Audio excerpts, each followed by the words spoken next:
This is Randy from BibleBuyingGuide.com. This is part 7 of me choosing my preaching Bible, and this time I'm looking at wide margin Bibles. I might as well start with the one in my hand. This is the 120 from Church Bible Publishers, red letter. It is a reprint of the old Cambridge Cameo, and what they've done differently is they've placed the wide margin on the inner margin as well as the outer margin, instead of shifting all of the text into the inner margin and only having a wide outer margin. This is Church Publishers' most popular wide margin Bible for preachers. I actually was a little bit surprised by that. I thought it would be the Notetakers, which I have right here. But I can see why, though. This one is a really dark font, really nice. And it's not as clean as I like because, I mean, it does have self-pronouncing marks. It does have markings in the text for references and footnote keys. But it does have references and footnotes. I mean, this is a complete Bible. You could use this as a carry Bible, this is an everything Bible. I love preaching from it. I was actually kind of surprised how much I like preaching from it. It could be a little bit more opaque on the paper, but it's not that bad.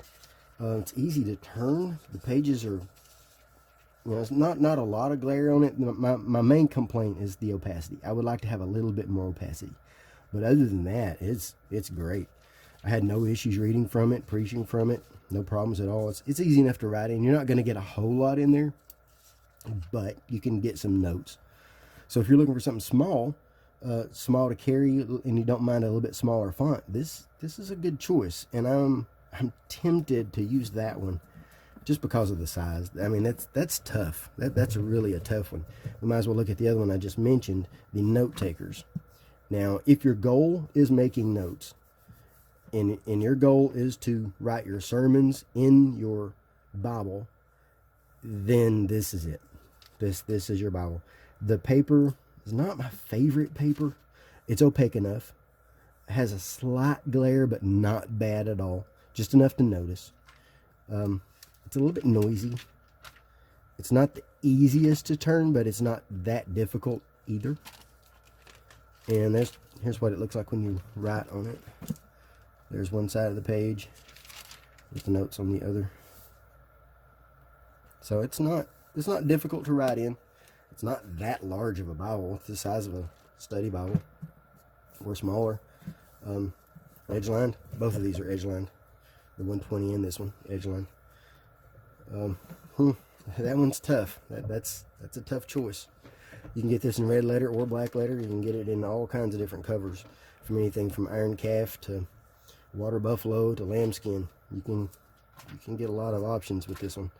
So if you're trying to write a lot of notes, this is it. The question is, do you really need all those notes in your preaching Bible? Now, if I'm writing sermons, absolutely, this is the best choice. I don't really write a lot of sermon information in my Bible that I'm preaching from. I preach from a tablet with my notes on the tablet. But there is an advantage in having your notes in your Bible, even though you don't use them. Even if you're not using them for the sermon, it's that you've studied in this Bible. You know where everything is. You've worked in it, so you've studied in it. So you've developed that knowledge of that Bible. And just for reference, here's the Bible that I'm still comparing everything to. The preaching Bible, KJV preaching Bible from Thomas Nelson, verse by verse, references and footnotes in the footer, with glossary in the notes, which I like. Black letter, blue highlights. The paper on this is phenomenal. That's really hard to choose something over this because of the paper. But here's another Thomas Nelson that I've been considering. This is the Journal the Word. Now, my personal favorite design for any note-taking Bible for a wide margin is to have the notes on the outside. I've been writing about wide margins for a long time. I like to think I had something to do with this design. I didn't, but I still like to think I did. But here is another example of that. And that is the Journal Bible. Now, the advantage in this one is that it also has the references. But it also has the footnotes with the glossary in the footnotes. But now what it does differently than the preaching Bible is that it places the references and footnotes separate. So you don't have to search through references to find footnotes or vice versa. So they're separate, they're easy to see, they're easy to use. The red highlights stand out.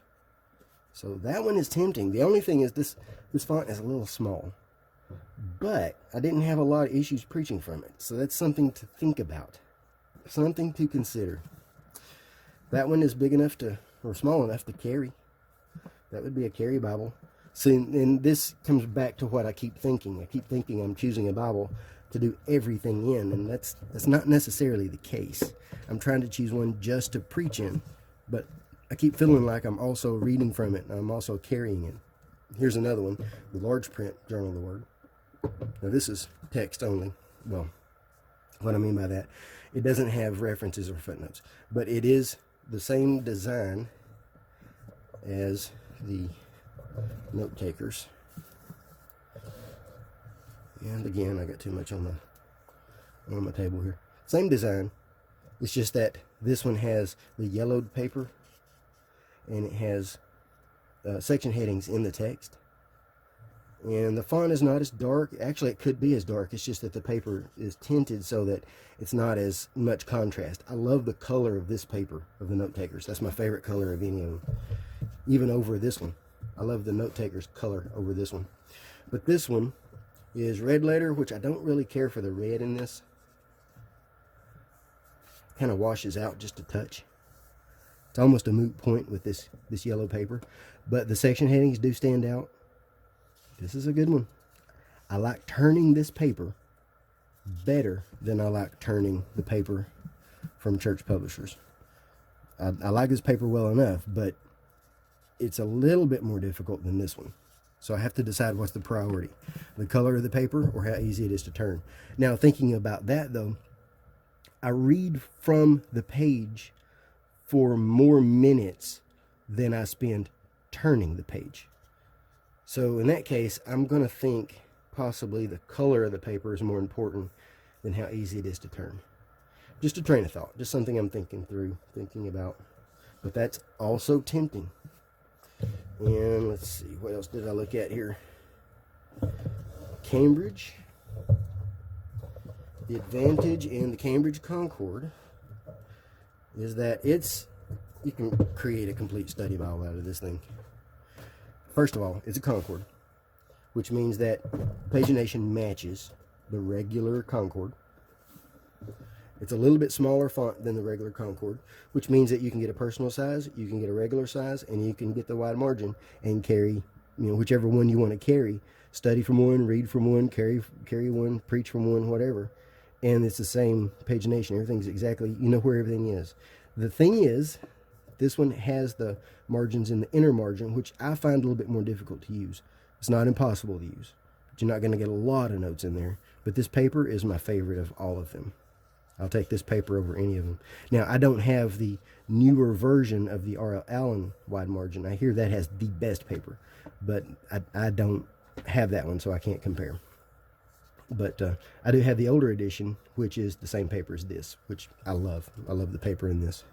But the advantage in this one is that it has a clean text with no reference and footnote keys in the text. Now, it still does have some, if I can find a little bit here, self-pronouncing marks.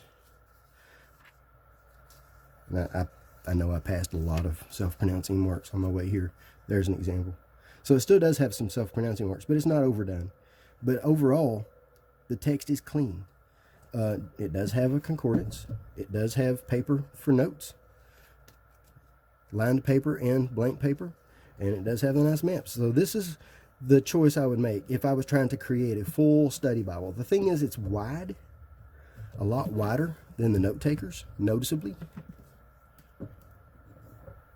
And it feels larger. I feel like I'm moving my hand when this is on the pulpit. I feel like I'm moving my hand all the way over here and turning the page all the way over there. It's not that bad though, but you can get used to any of them. But it does have a smaller font. That's another thing to consider. This one, Notetakers again, is 11 point, where this is an 8. That's darker, better paper, but this is not bad though. No self-pronouncing marks here, so this is a clean text. The same goes with the two journal Bibles that we looked at a minute ago. And then finally, we have the Hendrickson large print wide margin, which is seriously nice. And then here's how it compares to the Thomas Nelson. The large print wide margin is the same layout as the personal size large print Hendrickson that you can get in pretty much any kind of design you want. It's anything from the Hallmark reference Bible to the genuine leather top grain model, all the way down to the absolute cheapest model they've got for $10. And it has the same layout in all of them. And this is good paper. For marking, for writing, that's excellent. I'm liking that paper. The only thing is that the font is not as dark as you can see compared to this one. This darkness does stand out more than that, but this is dark enough. But it does stand out a little bit, and also the paper's not quite as opaque, and the red letter is not quite as dark as I want. It's just me being picky. I mean, I would be fine with this. If this is what I had, I'd be fine with it. And it's not line matched. So, I mean, you know, it's great. I love this Bible. I like all these Bibles. But it's really hard to choose. Really difficult to choose. But you can see here the opacity. It's not quite as opaque as I want it to be. This would actually look better if it was line matched. Line match is actually just a band-aid to the paper opacity problem that we have nowadays. But yeah, this is a good choice too. A little bit large Bible, but it's not that big. It's not that humongous. It's a little bit larger than the church publishers.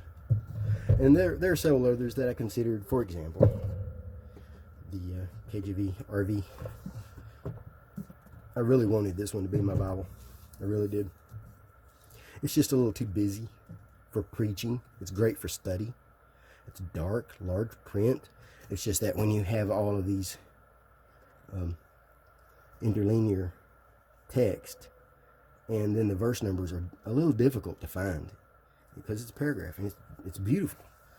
Psalms looks like Psalms. It's beautiful, and it doesn't carry on out to like Isaiah and So this poetic setting is not in poetry, and it doesn't have letters set apart. But as you can see, I mean, it's a nice Bible. A little bit of a margin, just a little bit. It's got some nice maps in the back. It's got paper to write on. So this is a great Bible for study. If you want to make a study Bible, you're not going to do much better. Especially if you want large print. This is excellent. I love that Bible. But I do find it a little bit difficult for preaching. I'm leaning toward clean text. Seriously clean text. Here's my problem. This one, I got to decide if I want to write in the inner margin or if I want a small print. Best paper. Absolutely best paper. This one, best layout. Best color of paper. Best size font. Not my favorite paper, but it's good enough. It really is. No other features. I mean, you got maps back here, but no other features. A couple of pages for notes. But, I got to decide, do I want no other features at all? Do I want smaller font? Do I want better paper? Do I want... This one doesn't have as much writing space per verse. I actually calculated all of the writing space for all the verses and found that this one beats them all by far. And this one does a really good job as well. However, when you consider what you're going to use it for and when you're considering what you're writing, if you have to write references, if you have to write footnotes, this one already has them, so it actually needs less space because part of this space is going to be taken up by references and footnotes if you use them. The thing is, though, if it's a preaching Bible, you don't need them. You only need what you need. You only need the one note you need, the one reference you need, that kind of thing. You might use it just for sermon outlines. You might use it for just your own thoughts that you're not even going to use while preaching. However, by working in that Bible, you have that advantage of being familiar with it and knowing where everything is, and just that's your Bible. But then you got to think, is it going to be in my one Bible? So back to that one again. So I'm thinking through it. All of these are on the list. I realized that in my very first part of this, I decided against the regular Cameo because it's a small font. This has an advantage though. Even though this is still the Cameo, it has an advantage of that margin space. But how much margin space is enough? Do I want an inch? Or do I want 2.5? So that's where I'm at. I haven't decided. Got to think through it. So here's my question. Do you guys preach from a wide margin Bible? And if so, do you prefer to preach from a wide margin Bible, or do you think you would rather preach from just something that's just a nice clean text? Do you prefer writing notes? Do you write your sermons in your Bible? What do you think? What's the consensus out there? If you have any questions, let me know. If you have any comments, place them down there in the notes. All of these Bibles, and this goes for every single part of all this series, all of these Bibles are, I've placed links in the notes so that you can see where to purchase. If you have any questions, let me know. Thanks.